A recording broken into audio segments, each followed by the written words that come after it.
You're watching the Scottish Football Zone with all the build-up and reactions.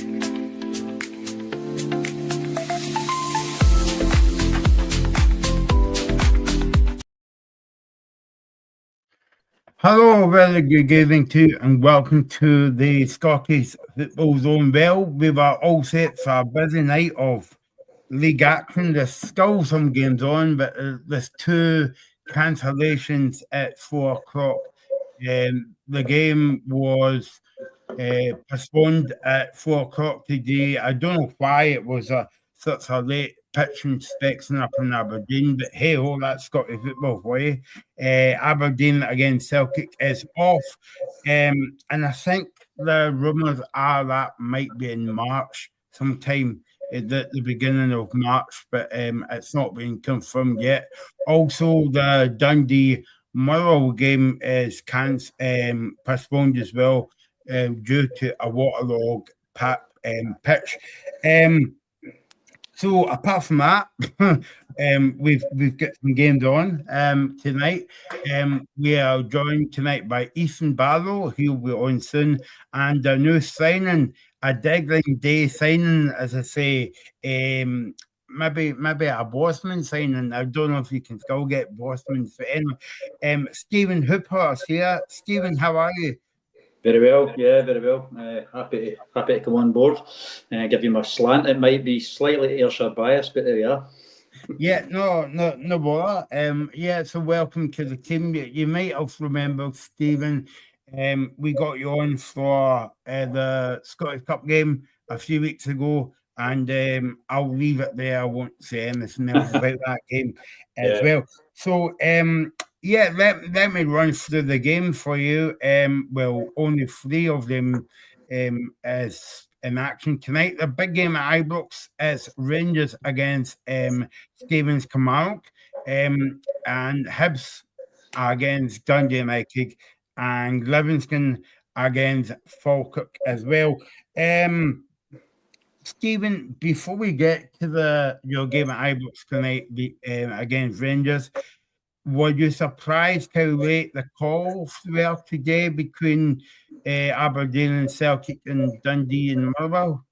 Yeah, well, I mean, certainly maybe slightly more surprised on the Dundee one, because it's got history, hasn't it? You know, with that corner in particular, where the water tends to, you know, they've had games off in the past, haven't they? I was kind of hoping that the rain might have helped, might have kept it on from a selfish point of view, because they're looking as if they're sliding into our side of the fight as anyway, and Motherwell are flying at the minute, as we know anyway, sort of thing, you know. So I would have thought that would have been an away victory tonight. So yeah, a wee bit gutted from a personal point of view that's off. But yeah, I mean, again, Aberdeen, you know, I would have thought that could have been an earlier call off. You know, I mean, I would have thought Celtic were going to take that's involving guys taking time off their work, etc., isn't it? You know, so you would think the weather up there's probably been like that most of the day. So I don't see why we couldn't have had it, you know, earlier in the day. But yeah, not so good.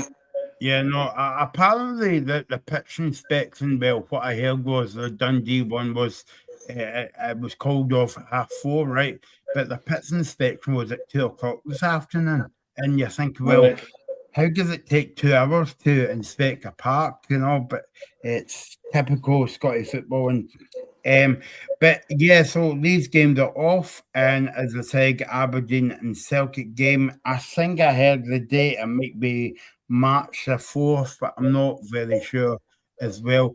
So let's go on to the big game tonight, involving Kilmarnock and Rangers, and let's hope Neil McCann goes to the right dugout tonight, not the home one or the left one. Rangers against Kilmarnock, quarter kickoff. What are you hoping for tonight, Stephen? Realism says if we can come away with a point, that'd be a result. In reality, you know, I see we've named the same team as Saturday, where we've obviously took 3 off Aberdeen at home, and we the front two in particular started to look as if we're getting a bit of click, and a bit of luck. What we do is the same thing. We come out the traps early and press them, and that's what we've done with Aberdeen, and it was very effective. But you know, you're going to Rangers you know, I mean, I haven't had a look at the Rangers lineup as yet. I don't know if they had lineups out, but you know, it's going to be strong anyway, isn't it? You know, in terms of it's Rangers. So yeah, it's going to be tight. Danny Roll's done a decent job. He's quietly went along doing the, you know, letting the rest of the noise on the other side of the city kind of go on, and he's just got on with his kind of work, you know. And obviously Hearts have taken a bit of the limelight as well in terms of you know, the press, etc. sort of thing. So unfortunately for us, they didn't do so well last night to help us out there as well. But yeah, I'm expecting a tough game. I think it'll be challenging. I don't think we'll have our sorrows to seek. There'll be, you know, a bit of defensive work to be done. Young Ethan Shelty Brown played very well on Saturday, so did Robbie Dees, and Larson as well at the back there, because Lewis Mayo's still out with a knock. So yeah, no, they stood up well. It's going to be a different test, obviously against the Rangers, because the quality will be a bit better. But yeah, as I say, if we can come away with a draw out of this, then I'd be taking your hand off for it at the minute, to be honest. But you've got to be confident. We've got to always think that that we can get a result. You know, we've had results in the past, albeit it might be Steve Clark's time last time we were successful up there. But I'll take a hard fought draw, which will help us another point nearer safety. Of course, Neil McCann came out yesterday and he was speaking to the media ahead of the game, and what I took from it was he said we're going there to play and win. Well, obviously that you're going to have a manager would have to say that before the game, but I mean he kind of speaks a good game, but I mean, supporters like you, Stephen, are not interested about what he says to the media. It's what he does on the park. What the team does. Yeah, agreed. You know, to be fair, there's probably an argument in the game so far he's had in charge. We've done okay to a point. I mean, the Motherwell, albeit we end up getting hammered 4-0, but you know, Liam Polworth goal looked marginal to say the least in terms of the offside call. Does that change the game? You know, 15 minutes or so in, and Tom Lowry gets sent off as well, which, you know, at that point then it's a tough task. And I mean, let's not take much away from Motherwell. They've been the forum team this season as well, out with Hearts. They've played some fantastic football. So yeah, I think there's been signs that we've done okay. The cup game as well with Dundee, you know, we scored a cracking goal there for Dominic Thompson. Truth be known, and to be fair, I suppose they did give us a bit of a batter, and it was just a goalkeeping stroke defensive mistake for Robbie Dees and Keeler Roos that put us out of the cup in the last minute. So yeah, there has been encouraging signs, and as I say, the front two in particular, Anderson and John Jules, on Saturday looked really good. Tyrese has been a bit unfortunate since he's come in, because he's been kind of getting played this kind of right wing. You know, he's out of position. You know, right and left have played him, not quite through the middle or as a pair sort of thing. So, and Bruce has paired up with him and looked pretty interesting. And certainly with the deadline signings, albeit they're no featuring tonight. Obviously, Curtis is obviously tied because it's his loan club. But like say Hugo, he's on the bench here tonight. He looked fairly handy. Get 20 minutes on Saturday. He looked okay, albeit, you know, with the game won by then. Those additions, that's where we've missed the application this season as a wide man. You know, so yeah, a burst of pace, and then, you know, we should start to see signs, and certainly it means that the next midweek's game against St Mirren, bearing in mind the result last night, is going to be massive as well. You know, so yeah. But as I say, if we can get a point out of tonight, I'll be happy, man. What do you make of Neil McCann? He's had a bit of a, I know I spoke to you a few weeks ago, and you were a bit unsure about his appointment. He got us for his victory at the weekend. Is the jury still out on him? Well, it comes across very well in the media, but obviously, he's been in that for a wee while now anyway, so, Billy Dodds, as I said to you probably previous as well, so I think Billy Dodds brings a plethora of experience as well, and certainly the pleasing aspect of it, even though we go out the cup, was that Billy Dodds and had been working with the strikers in particular, and Thompson scores a goal kind of off the training ground, if you like, as well, so that was pleasing. Yeah, I mean, the reality and the realism is, Michael, that we need to stay up, and that's the aim of the game. If Neil McCann and Billy Dodds are the answer to doing that, then I personally think we'll have enough. I think we're in the mix as it is, but I think we'll have enough. Can Neil McCann get the best out of those players? Well, a lot of those players that lined up on Saturday are players that have been there under Kettlewell, so therefore, you would, on that evidence, think, well, yeah, and now he's added, say, a burst of pace with Finlay Curtis coming in, the lad that's came in, that's played for the Moldovan team. Unfortunately, he's not quite fit, but he's a fast-paced winger. But according to Neil McCann's comments in the press, he's a few weeks away. But yeah, I think the additions, once they get up to speed, I think we'll have enough. McCann long term, I mean, they gave him a 2.5-year deal. That's maybe nowhere where every supporter would have potentially wanted us to be, but we are where we are. The damage, unfortunately, was done in the summer with Kettlewell's poor appointment and some of the signings, in my opinion. So yeah, it's damage limitation now at this point, and then we'll look to regroup and it'll be a rebuild again in the summer as well, because we've got 16 players out of contract. So we'll have to have another look at it from there. Yeah, as Paul Donaldson's pointing out there, obviously we touched upon this at the top of the show, and we might speak about it a wee bit if we've got time when we finish as well. Disappointing tonight's game is postponed. Aberdeen requested a pits inspection at 1:30 today, but it wasn't done until about 4:30. I would maybe argue the point that it was done at 25 to 5, but I'm not going to split hairs. But yeah, it's a bit disappointing that the Aberdeen Celtic game was off. Ethan, how are you? Yeah, I'm good. I'm excited for the games that are taking place tonight. Obviously disappointing that 2 of them are postponed. I think both Motherwell and Celtic would have looked to capitalise on Hearts' drop points last night, but we've still got 3 massive games regardless, and there's some big stories across the league. Obviously, one of them including Kilmarnock heading to Ibrox, which is going to be a massive game for both teams, both off the back of different results, and then obviously the Neil McCann and Billy Dodds factor.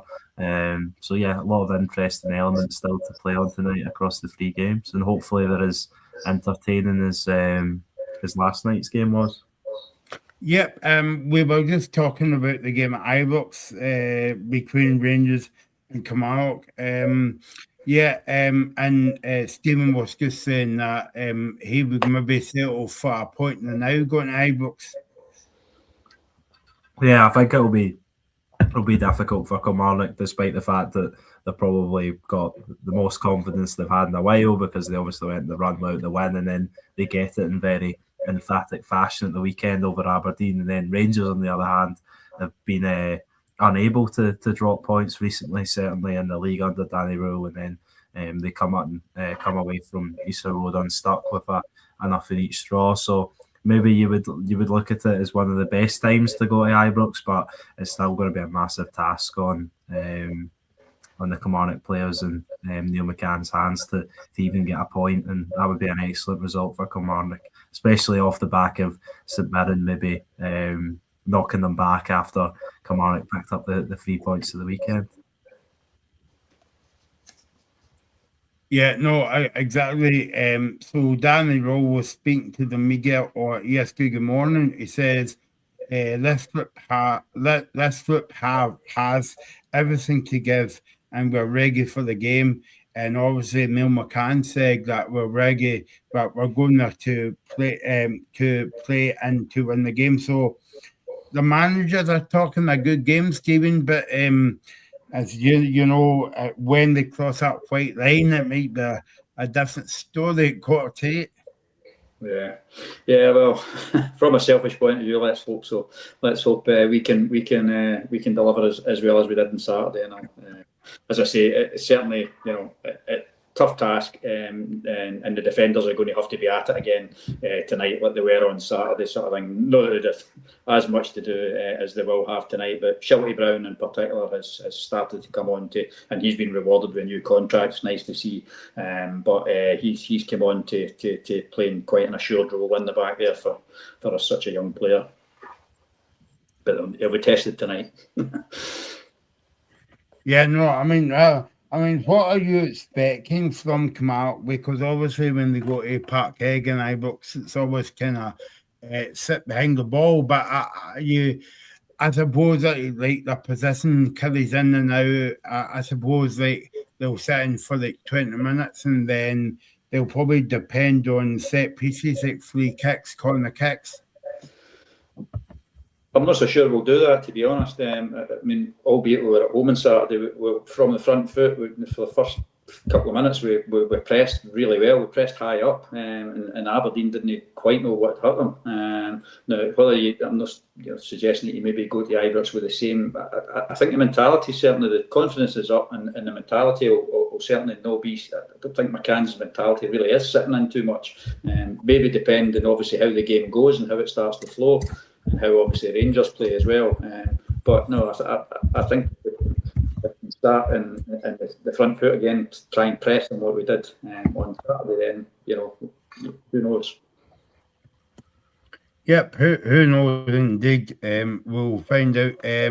Yep. So I believe we've got both sets of teams news now. So even it's even on our evening. Can't say that one, but yeah, teeth.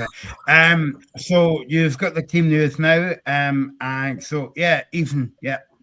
Yeah, I'll start with the Rangers team first, and then probably be able to get Stephen's thoughts on the Kilmarnock lineup. For Rangers, I think it's 5 changes from the last game, so a lot of squad turnover over the last couple of games from Danny Rowe, and maybe try to right the wrongs of the drop points Easter Road. So Jack Butland in goals, back four of Jayden Magoma, John Suter, Nasser Jiga, and James Tavernier.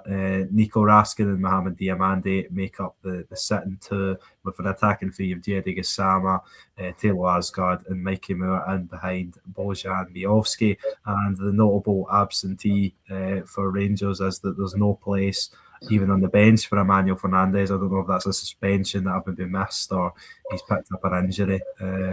So yeah, he is out. And then for Kilmarnock, in goals is Keller Roos, back four of Dominic Thompson, Robbie Dees, Ethan Shelter Brown, and Michael Shawning Larson. And then the midfield three, Brad Lyons, David Watson, and Liam Polworth, with Greg Kelty in behind Bruce Anderson and Tyrese John Jules.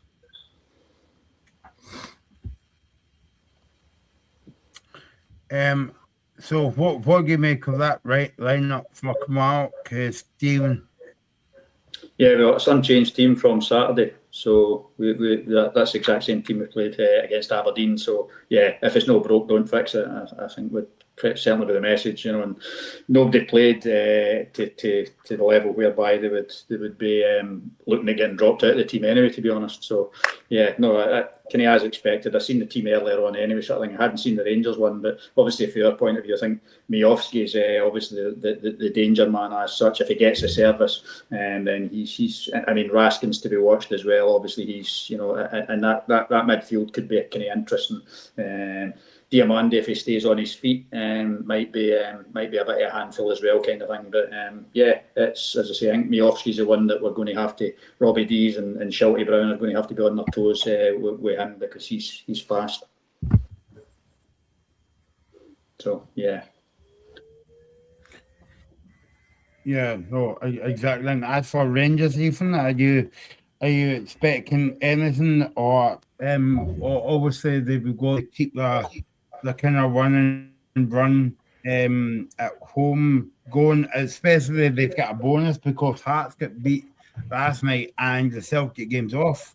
Yeah, so they've got the opportunity now to put pressure on both Hearts and cutting the lead down to 3 points, but also to go 3 points ahead of Celtic. They will obviously have that game in hand to be rearranged at Pittodrie at some point, but it's an excellent opportunity for them to win and get back to winning ways, obviously, after the defeat in Porto and the draw in Edinburgh at the weekend. Interesting that he's Danny Rose shuffled the team about so much again. Possibly shows the belief that he has that he's got the strength and depth despite them dropping a point or 2 points rather at the weekend. I've got the lineups from the other games if you want me to quickly run through them, Michael. Yeah, on you go, I think. Yep. Yeah.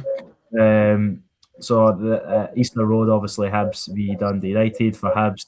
In goals is Raphael Salinger, back three Jack Iredale, Rocky Bashiri, and a debut for Menashe Garanaga.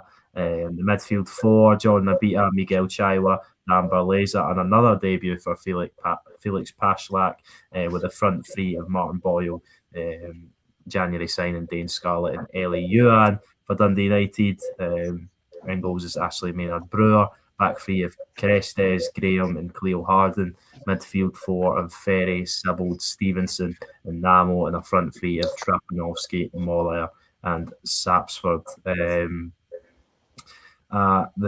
home of the Set Fair Arena is Livingston host Falkirk. Of course, the only team I believe Livingston have beat this season in the Scottish Premiership, way back on the second day of the season. So the Livingston team is Pryor in goals, Fatty, Kabongolo, Finlayson, and Brenny and McGowan. And the defence, the midfield, McLennan, Tate, Silla, and then up front is Smith and Muirhead. And for John McGlynn's Falkirk, in goals is Scott Bain, and defence is Allen, Lisa McCann, and Henderson, with a midfield of Spencer, Yates, and further forward Marsh, with Miller and Wilson either side of Barney Stewart. So yeah, that's the sets of lineups from the other games, and but obviously I think the one that most people will be keeping their eye on is probably Rangers at home to Kilmarnock in terms of the relegation battle and obviously the battle for the title as well. Yeah, no, have you looking at the Kilmarnock side from a Kilmarnock point of view, Stephen? Are you surprised that he stuck with the same team? I know you said if it's working, don't if it's not, if it's if they got the one at the weekend, why shift it about? Yeah, no, I'm pretty happy with that as a team, to be honest. I mean, Aaron Tishbola, our other summer signing, Hugo and Telesco are all on the bench. But he, as I said earlier, Telesco, he's a wee bit away for fitness as such. I think he's going to 2 or 3 games before he's out. So in terms of Big Max Stryek, he's on the bench, but in reality, he again is a couple of weeks away as well. So it doesn't leave an awful lot. You've got say Dacker, Stranger, Williams and McKenzie. So Rory McKenzie could feature in the game if depending on how the game is actually flowing, because he'll add a bit of dig in the middle of the park. So you've got Polworth that's going to do that job as well, alongside Watson and Lyons. But so you've got options in terms of if it feels the front men aren't working, you've got 2 other strikers on the bench there that can come on. Stranger appears to be a wee bit out of the picture anyway, sort of thing, but he's listed on the bench as well, sort of thing. But no, I think I would have went with the same team anyway, because they played so well. Combined with Aberdeen playing so poorly, to be fair. But I think that I would have stuck with that just the same. I don't think there's anything, unless there'd been a niggler or not, which there didn't appear to be anything anyway, sort of thing. So no, I'm pretty happy with the lineup. Yeah, I know you said Aberdeen was pretty poor on Saturday, but it's all Fredden's football, Stephen. You've got to beat who's in front of you, and it doesn't matter if they were Aberdeen or Barcelona. You still got to get the win. Yeah, oh no, not taking anything away from the team performance was very good, and that's what I said. I'd like to see us do the same tonight in terms of press high up. Everybody seemed to. I think maybe the catalyst would have been 3 signings coming in on Friday. Some of the players just thought they'd maybe get on the metal a wee bit more, because that's a threat to your position. Strikers coming in and wingers coming in, sort of things. So that maybe was what was required. So, but yeah, you've got to beat what's in front. You're right. But this season we've proved that that's been difficult to do. So it was a very much welcome relief after such a long time to see it. So yeah.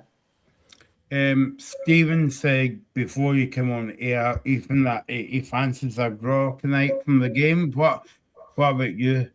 Yeah, I thought that I was thinking of the game, and I was thinking maybe a comfortable win for Rangers. But the more I'm thinking about it, the more I'm doubting that, and thinking that Kilmarnock will probably have a chance. I think Rangers lack creativity in the final third, and they've yet to really find a consistent way to goal. And I think especially when none of the strikers have been firing, Nadiri, the new signing, isn't on the bench tonight. Oh no, he is on the bench, sorry, tonight.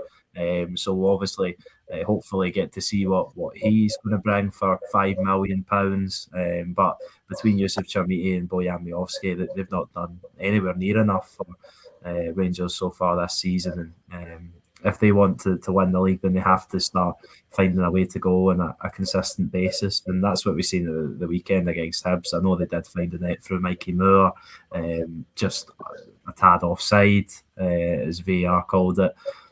I think they could have played 5 sets of 90 minutes and not found the back of the net out with that, because it was just one of those days for Rangers. And Kilmarnock are not going to roll up and make it easy for them. I don't think I've said this a lot of times this season, but most of these teams in the league can all compete with each other on any given day, and that's what made this season so entertaining so far. Stephen, I've got a couple of questions about some of the January signings. First of all, one of the ones that's starting tonight, Sean Larson. I think I haven't seen a full match from him, but from the highlights I've seen, he's looked pretty decent. Has he been okay since coming in? Yeah, good addition, to be honest. He does like going forward. He's defensive wise, still feel there's maybe a wee bit of work there to do, but he can see a pass. His natural instinct is to sort of go forward. Only downside for me is that he took a foul throw on Saturday. Professional football players should never be able to put a ball over the top of their head and throw it. But anyway, that aside, no, he's been good. He's been a good addition, and he was one that was done under Stuart Kettlewell in reality, because it was in the pipeline as such, but didn't get announced till after Stuart had departed, sort of thing. So no, he's been. So I assume the recruitment team and Stuart had signed off on that. But yeah, no, he's been a good addition. He's pretty solid. Likes a bit of a challenge, but as I say, his natural instinct seems to be to go forward. Defensively, he's pretty good. But yeah, I think he's going to be a good addition for us. Yeah, and I think it was a really strong window in the face of it for Kilmarnock, and one who we knew was never going to be a part of the game tonight was Finlay Curtis. I didn't see the game at the weekend, obviously, but from what I heard, that he sort of carried on his positive momentum into his sub-cameo playing on the Saturday, despite obviously starting the game for Rangers in Porto and on the Thursday. How did he look? Yeah, I mean, you can see there's a player that level above what we've got at the club. No disrespect to some of the guys, but he came on about 65 minutes. I think he got about the last 20-25 minutes, sort of thing. Yeah, and flashes looked good. The boy from Man United as well. He came on, and again he to be fair only got about 10 minutes as Anderson went off for him. But again, he looks flashes of him that you kind of look.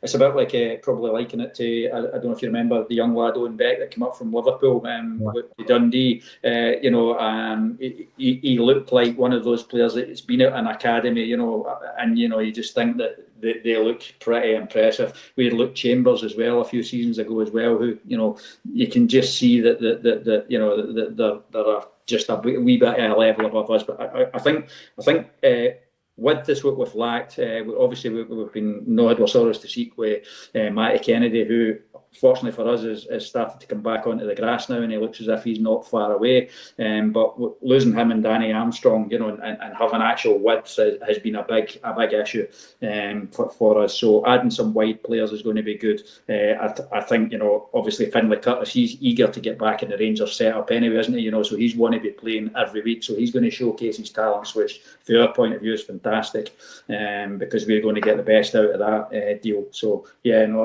I think on the face of it, I think a decent window for us. Obviously, Tishbola was going for the record of how many times you can sign for Kilmarnock. Stuart Finlay still beats him in that one, but he's back as well. You know, we'll have to wait and see.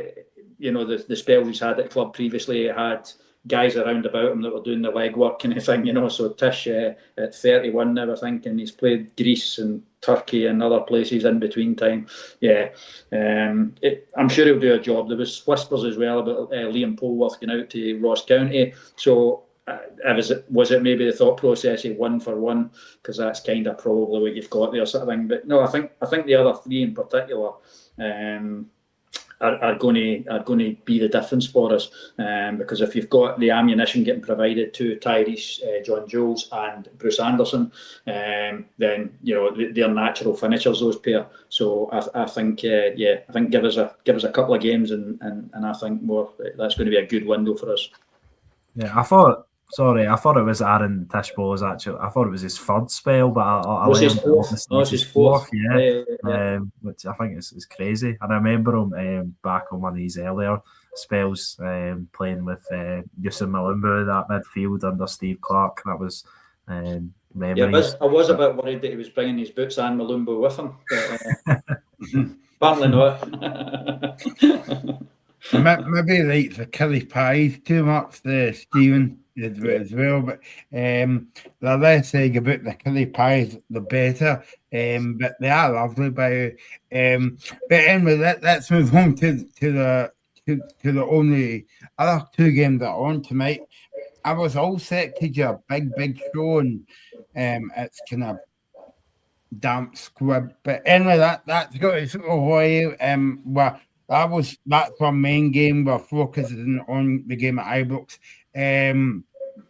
The next game that we're going to move on to speak about, guys, is Hibs against Dundee United. Two of the kind of, would you say, inconsistent teams this season. Ethan, would that be fair to say? Yeah, I think that would be completely fair to say. They've probably, I'd say certainly Hibs more than Dundee United in the league play position will reflect that they've been more consistent at times, and I think after a disappointing period for Hibs, losing in the fashion they did to Falkirk and the defeat to obviously their old manager Neil Lennon and Dunfermline in the Scottish Cup would have been disappointing, but a really positive point in performance against Rangers at the weekend, where they arguably could have taken all three with the chances they had. I think they'll be going into this game with a lot more confidence than they would have before that game against Rangers. So I see them as favourites at home. It'll be really interesting to see their new signings as well, two new defenders starting, and then Dane Scarlett, who, like a lot of clubs in Scotland, we talk about Finlay Curtis, but I think a lot of the clubs in the Premiership have got really good loan deals for players from down south, as well as obviously from Rangers. In the Finlay Curtis case, I thought young Jacob Devaney, the 18-year-old, looked really good for St Mirren last night on loan from Manchester United as well. So yeah, I think that's a really successful market which the Scottish clubs can go into. And for Dundee United, it's been a wee bit more negative, you would say, as of late. Obviously losing pretty easily to Hearts. Obviously they lost 2 men, one in the first half, which didn't make that easy at all. Then heavily beaten by Celtic and lost the derby. I know they did beat Ayr United in the Scottish Cup, but they would have been expected to do that.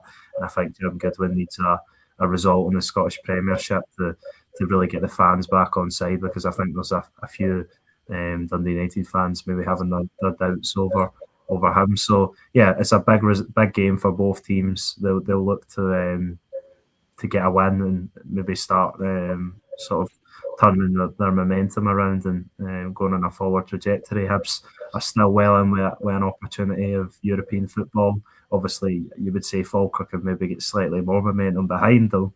And for Dundee United, I think the first priority will be to avoid relegation, because I think they're still well within the realms of possibility of being within that. And you never know if they strike a good form, which I don't see coming. I think they'll just be inconsistent throughout the season. I think they'll be okay. I don't think they will relegated or anything like that, but I don't think they're consistent enough to really challenge for those top 6 places.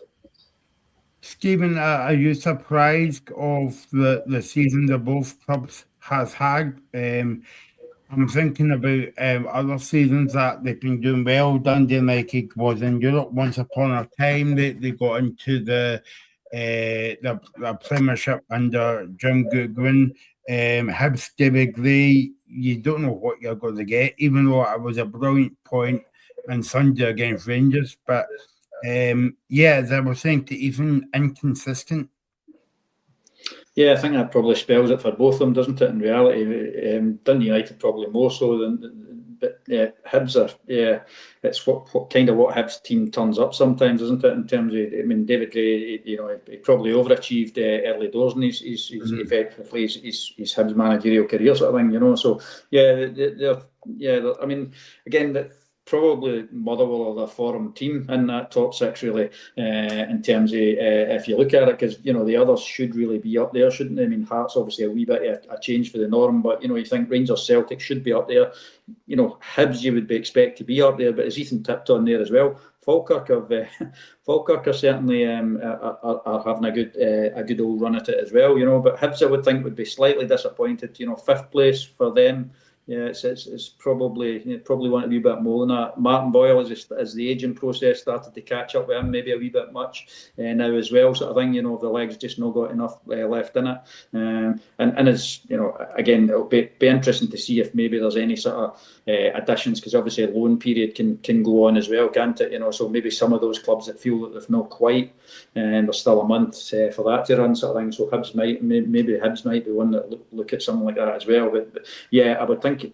You'd be more disappointed, I think, if you're a Hibs fan. Dundee United, I think, are just, Jim Goodwin just seems to, controversy seems to follow him. He seems to be able to go on some good runs and have everybody behind him, and then all of a sudden it can go the other way, kind of thing.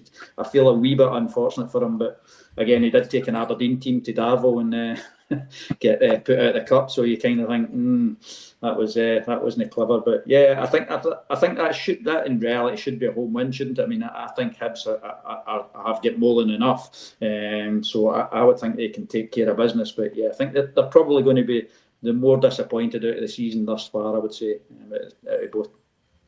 Yeah, I would agree, and I think that these were maybe two of the teams that had put on opposite scales of the window on who had the best and who had the worst window. I think Dundee United, I don't think they brought in enough to supplement what they had. Obviously, it was a massive turnover in the summer. I thought Hibs had a really good window. Obviously, they lose Kieran Bowie, but I think everybody in Scotland agreed that the fee they got for him was excellent. They managed to bring in, I think, 3 strikers by the end of the transfer window, and then obviously 2 defenders, which comes straight into the starting lineup tonight. Dundee United, looking at it, don't have a really good record at all at Easter Road. They've won once. The last time they won, was back in 2021, and they've won once there since 2015. So it doesn't happen very often. So yeah, I'd expect Hibs to get the 3 points tonight. I don't know how convincing it'll be, but I expect them to just get the edge over Jim Goodwin's side. I mean, there's two inconsistent teams scheming, but 2 teams going into the game with 2 kind of good and bad results in terms of like Hibs and Sunday. Never saw the game, but Hibs had a lot of chances to win that game. I'm hearing. So they got a point. They want to build on it. And then Dundee United got down to 9 men and got beat off a Hearts. But and Hibs, like, because they've got a decent result on Sunday, as we always say, if you're up against Celtic and Rangers, it's good when you beat them, but it's what you do in the next game it really counts to kind of like kick on.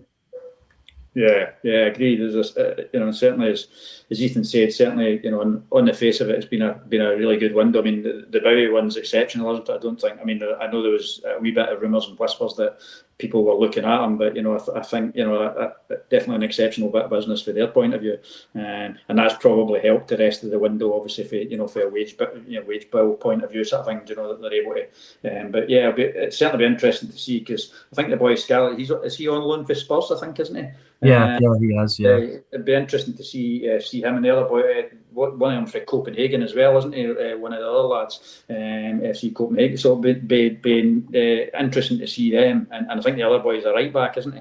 The other one, So yeah, be interesting to see. I think sometimes it's like everything else, isn't it? Sometimes ignorance in the Scottish game, because they've came from leagues that you're not sure of. You think, well, what are they going to be like, sort of thing, But yeah, I think they certainly they for me they're stick on for the result tonight. But yeah, let's wait and see. That one I don't have as much of an interest in terms of how it pans out, to be fair. Yeah, no, I don't know about you, Ethan, but I fancy a wee high B's win tonight. So 2-1 to Hibs. Yeah, I do. You know what? I'm going to go a really strong Hibs win.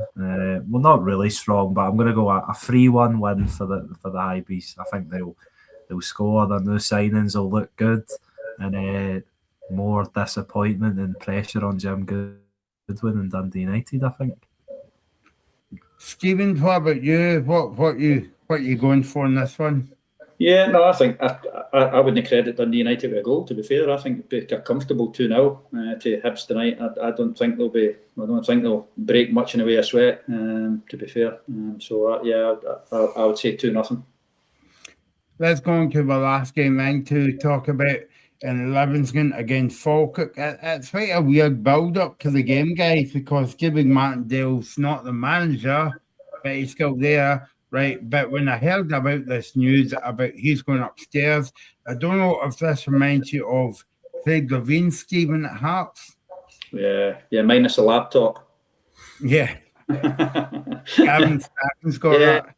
I mean, I think certainly speaking to some of the sort of them of a Livy persuasion, I think they're baffled a bit by it as well. Am I not right in saying, I might be wrong here, but am I not right in saying that is David Martindale not get some sort of financial interest in the club as well? Sort of thing? So yeah, I'm not suggesting that he's made a job for himself and he's stayed at the club for that reason. However, it seems an odd one that he would go upstairs when he's been part of the unsuccessful team. I'm quite happy if it stays that way until the end of the season, by the way. But it seems a bit of an odd one altogether, kind of thing. You would have thought whoever the decision makers are, and I think is the American the owner. I think he's American. Yeah. So you would have thought they wouldn't have let it go to this stage before they would make some sort of change in any sort of way. I mean, Marvin Bartley. I mean, he was supposed to be.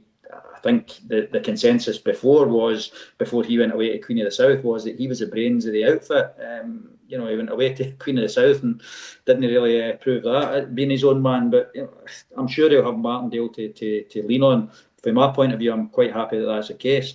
But we'll wait and see. I mean, again, I can't understand how. I mean, I see Robbie Muirhead is now back in the team tonight, but I can't understand with the Barron run that they've been on that he hasn't featured.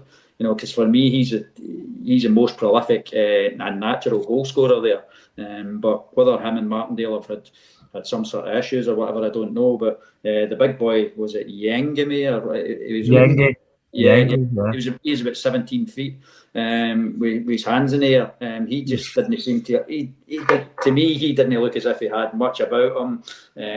The other boy who scored a goal, and I think that was like only his second goal last game out up front as well. I mean, he to me, how McLennan was McLennan. I think he's low in terms of numbers for his goal, and he was starting in front of Muirhead a lot of the time, and I'm thinking that seemed to me baffling, but that's just an outsider looking in. But as I say, as long as the form continues, then I'll be quite happy at that. But it'll be interesting to see if certainly Muirhead coming into the team tonight makes a bit of a difference there. But Falkirk, again, as we said earlier, there Falkirk have been flying, haven't they? I mean, they're you've got to think that they're going to go and be a fairly routine result for them. They have been playing really well. John McGlynn's, he's got to be up there with Manager of the Year candidate. I would have said, along with the Motherwell manager, because he's certainly been he's done very, very well. I don't think any realism in terms of top 6 place for Falkirk before you kicked the ball would have been where you'd have been at. But it'll be certainly be an interesting one. But I'll keep a watchful eye on that. But I think Falkirk can get the job done there.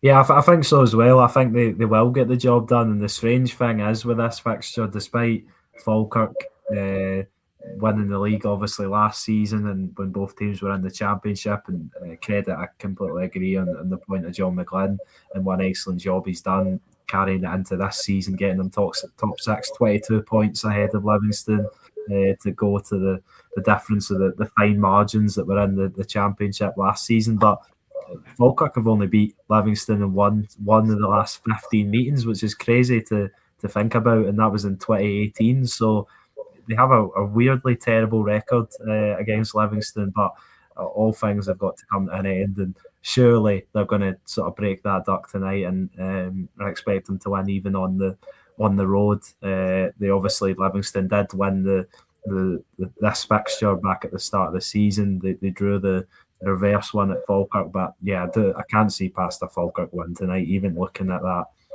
terrible record they've got against which for the majority of the time I'd imagine would have been David Martindale's team.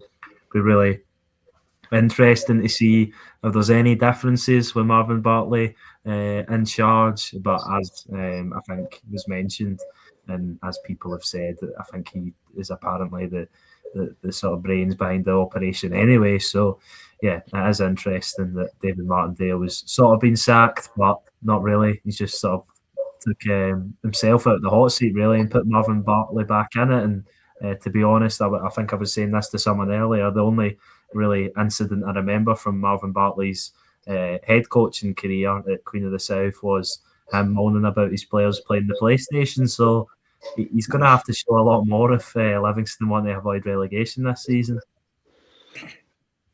And of course, this game is a derby, as it were, on Old Plastico, but Falkirk's got the better surface. Gives a quick word on Falkirk before we finish up. Ethan, you were the last team. You were the last pair of eyes to see Falkirk at Parkhead on Sunday. They actually played well. They actually had a bit of a go as well, and then the other week as well, Celtic were lucky to beat them because I thought Falkirk were the better team.